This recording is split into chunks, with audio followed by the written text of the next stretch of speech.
Conflict. The minute you hear the word, you get uncomfortable. You just don't want to go there. But embracing productive conflict is your fifth responsibility as a team member. Some teams have no conflict at all.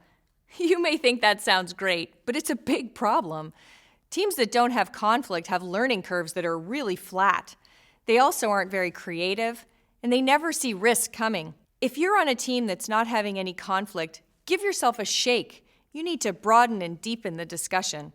Other teams have conflict, it's just hidden, not out in the open.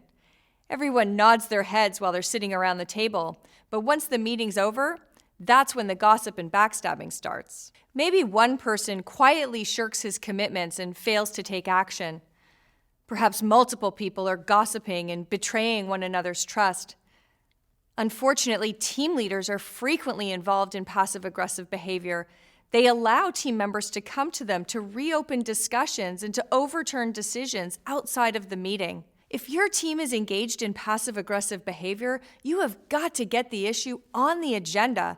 You've got to find a legitimate place for dissent to surface. If you're conflict avoidant, you're not living up to your responsibility to add your full value. If you think you're taking one for the team by keeping your mouth shut and going along, you're wrong. You have got to embrace productive conflict.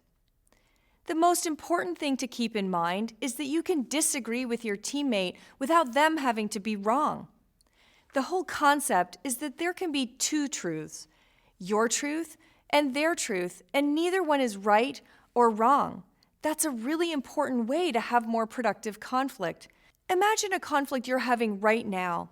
You're focused on what the truth is for you, from your point of view. Push yourself to think about what is the truth for them. How are they seeing the situation? When you can actually lift yourself up above the conflict, that's where the solutions are going to come. That's much more productive. When you stop thinking there can only be one person who's right, when you start looking at both sides of an argument, that's when you have a chance to create a solution.